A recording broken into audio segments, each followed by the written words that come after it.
By some of our teachers that we were never gonna, you Mexicans are never gonna amount to anything. When we would go into the counselors that we wanted to go to college and we wanted to take different classes, they would tell us, no, you're not gonna go to college.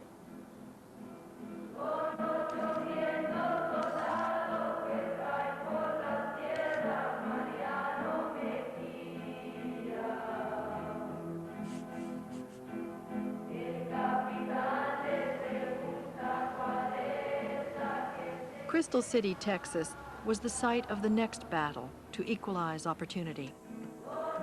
Here, the children of Mexican-American farm workers would help to redefine public education in a multicultural America.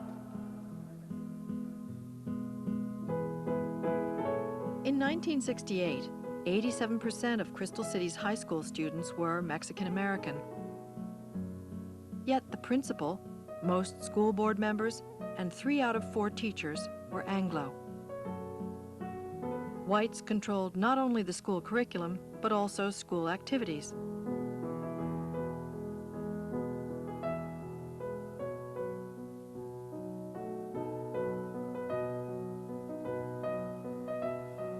The textbooks did not reflect the Mexican American at all.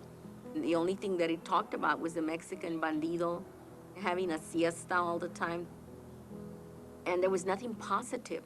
We couldn't see good role models about ourselves there. We were not allowed to speak Spanish. We would be given an option, 3-day suspension or 3 licks with a paddle for speaking Spanish. Educational theory at the time assumed that the persistence of the Spanish language constructed a barrier to educational achievement.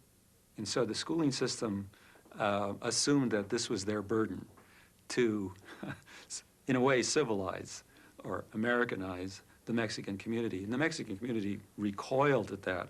In the American schools, they want to make Anglos out of all of us. In fact, they want to take our Spanish away to teach us English. Well, you don't make anybody greater by making them less. Jose Angel Gutierrez, a graduate of Crystal City High, had earned a master's in political science and become a leader in the Chicano civil rights movement.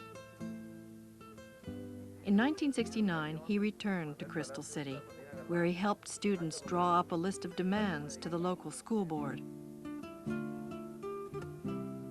They wanted teachers to stop calling them names like animals and stupid idiots. They wanted to create an educational program that respected their lives as Mexican Americans. At the Crystal City School Board meeting, parents gathered to support 16-year-old Severita Lara as she tried to present the petition. People were saying, listen to us, and we want to present our demands. The school board president made a motion for adjournment, and it was second, and they just got up and left us there. I mean, and then I turned around and told the parents, see, this is what they do to us. They don't want to listen. The next day, 500 students stayed out of school. Within a week, more than 2/3 of Crystal City's high school students were on strike. Crystal City was not unique. There were over 200 walkouts across the nation. We were trying to dramatize the unequal education that we had. Mind you, we were for education, which is incredible. Here you have these young kids saying, we want better education, we want more education. Students contacted the Civil Rights Division of the U.S. Department of Justice, which sent federal mediators to negotiate. The problems we face as Chicano students are faced by all Chicanos throughout the Southwest. Every demand that we made on Mexican-American books, on a Mexican-American class, on Mexican-American teachers and a counselor was, if there is funds for it, we will provide. If there is no money, we will not.